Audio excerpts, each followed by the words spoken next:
جس کو ماکڑ کا نہیں پتا اس کو ٹڈی کا پتا ہے پنجاب میں اور دوسری جگہوں میں، اور اس کا کوئی ہمارے پاس جواب نہیں ہے۔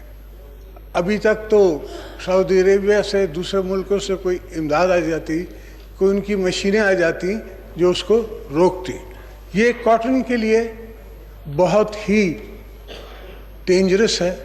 آپ کا ملک جو ہے ایگرو بیسڈ ہے، آپ نے کاٹن ایکسپورٹ کرنی ہے، کاٹن فائبر ایکسپورٹ کرنا ہے، اور کاٹن کی انڈسٹری کو ہم نے اپنے دور میں ہم نے پایا 19 بلین پہ، 26-27 بلین پہ ہم نے چھوڑا اس کو۔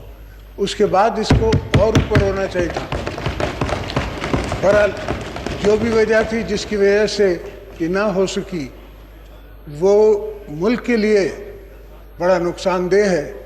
اور آج بھی میں سمجھتا ہوں کہ 3-4 پرائرٹی پوزیشنز ہیں، 3-4 پرائرٹی سبجیکٹس ہیں جس پہ اپوزیشن اور حکومت ہم ساتھ بیٹھ جاتے ہیں۔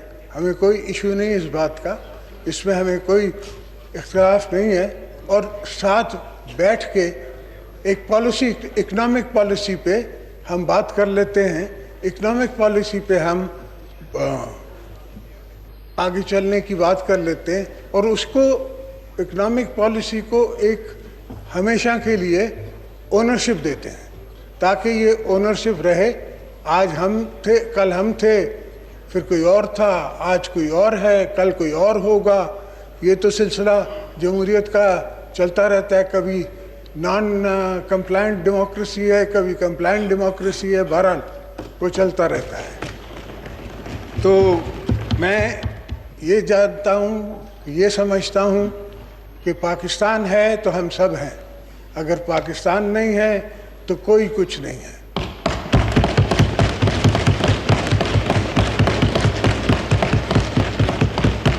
اور خاص کر کے پیپلز پارٹی کے لیے، جس نے ہم نے اپنی جانوں کا نذرانہ دیا ہے، بھٹو صاحب کی شہادت، بی بی صاحبہ کی شہادت، جس کے بعد سندھ میں یہ نعرہ لگ رہا تھا کہ پاکستان نہیں چاہیے، پاکستان نہ کھپے، اس پہ میں نے کھڑے ہو کے کہا کہ نہیں، پاکستان۔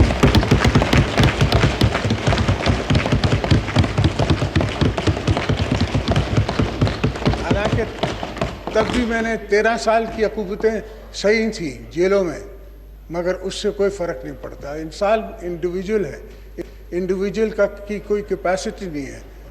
چیز تو ملک ہے، اگر ملک ہے تو سب ہے، اگر ملک نہیں تو کچھ نہیں۔ اور سر آ جائیے، ہر انڈسٹری جو ہے، ان کے اتنے بڑے بڑے ایڈز آ رہے ہیں کہ ہمیں بچاؤ، ہمیں بچاؤ، ہمیں بچاؤ۔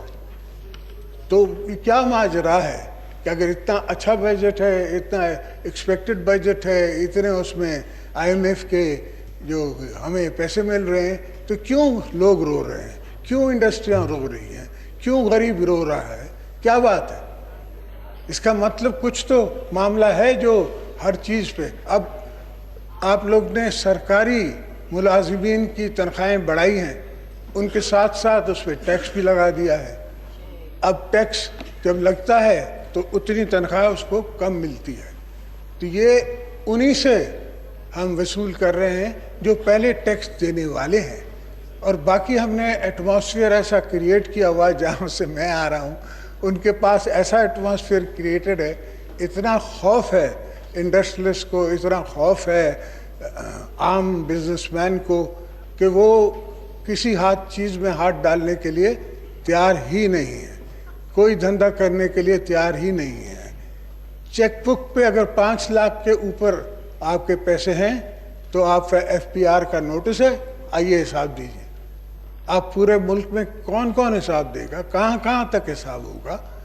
یہ حساب کتاب بند کیا جائے اور آگے کی بات کی جائے۔ جب ہم جس دور میں آئے تو پورا ایک 10 سال کا دور تھا مشرف کا، مگر ہم نے کسی پولیٹیشین کو کچھ نہیں کہا، اس لیے کہ مجھے پتا تھا اب میرے پکڑنے سے پارٹی کو فرق نہیں پڑتا، پاکستان پیپلز پارٹی اور مضبوط ہوتی ہے، مگر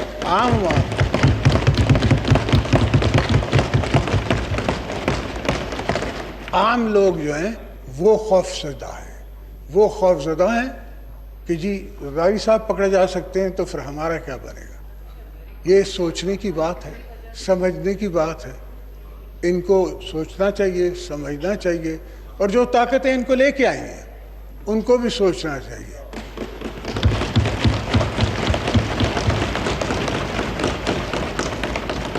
کہ اگر ایسا نہ ہو, خدا نخواستہ ایسا نہ ہو کہ کل ایک پوری عوام کھڑی ہو جائے, پورا ملک کھڑا ہو جائے, اور پھر نہ ہم سنبھال سکیں گے, نہ پولیٹیکل پارٹی سنبھال سکے گی, نہ کوئی اور سنبھال سکے گا. جب وہ حالات ہوئے یا وہ عالم ہوا جو ہمیں نظر آ رہا ہے, ان کو نظر نہیں آ رہا, مجھے نظر آ رہا ہے کہ یہ ہو سکتا ہے. ایسا ہو سکتا ہے کہ کل کو پولیٹیکل پارٹیز کے ہاتھ سے بھی یہ بال نکل جائے, پولیٹیکل فورسز سے بھی یہ گیم نکل جائے, اور پھر آپ دیکھ رہے ہیں کہ دنیا میں کیا نہیں ہوا ہے. آج اسمبلی میں آ کے پرانی یادیں تازہ ہو رہی ہیں. میں پہلے بھی جیل سے آتا رہا ہوں اسمبلی میں, تو یہ ہمارے لیے نئی بات نہیں ہے. مگر الحمدللہ میرے دوستوں کا,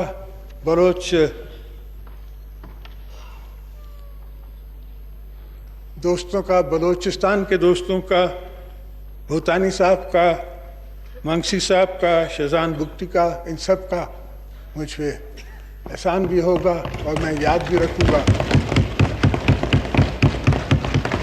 کہ اس مشکل وقت میں ان نے بھی ہمارا ساتھ دیا, ایم کیو ایم نے بھی ہمارا ساتھ دیا, ان دوستوں نے بھی ساتھ دیا جو کہ پولیٹیکلی ہمارے ساتھ نہیں ہے. So thank you mister speaker. Asad Umar صاحب.